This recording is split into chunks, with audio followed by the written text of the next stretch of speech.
kabayan. So, nag-walking kami and then syempre pahinga kasi so ito yung alaga ko. Nung mahinga kasi nag-walking. Ano klase nag-walking? Nag-exercise, may dala-dalang baon. Yung alaga ko. Ang oras ay alas 8 ng umaga. Pawisan na ako. Naka 10 rounds na kami kasi alas 7 pa kami dito. Tapos, ayun. Napot ako nagutom kasi hindi pa nga ako nagkape. Tapos wala rin akong kain kagabi. Kaya para ako nanghihina. So, kakain tayo.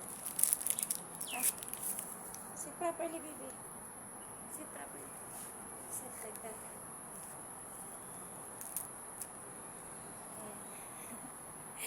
Tara, kape tayo. Ang pawis ko, grabe.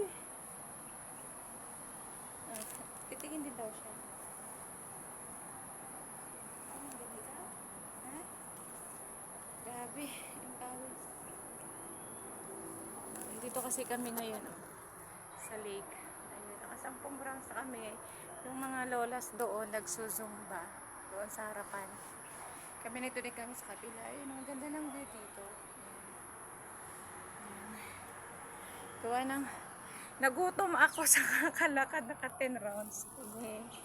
Tapos daw kumain kagabi. Nanghina ako, nanginginig yung katawan ko. Kasi yung pawis ko talagang sobrang dami. Kaya nagbaon ako ng biscuit. At saka kape. Yung may tea na kape. Tara, snack tayo. Ang galing no nang nag-exercise. Siyempre.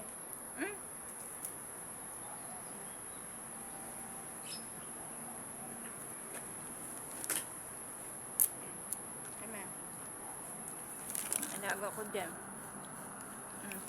Ayun.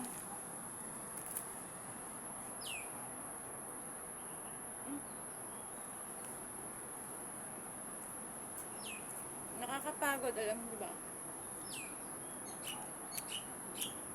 Kasi yung exercise to, no? Pag napagod ka ka, hindi useless din.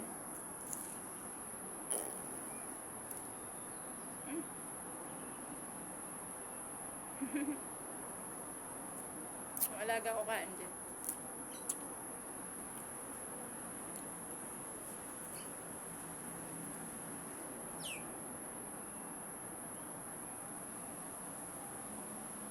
Wala yung mga kasama ko kasi.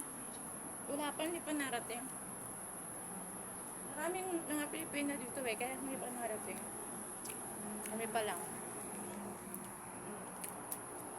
Bye, kabayan. God bless everyone. Happy Monday.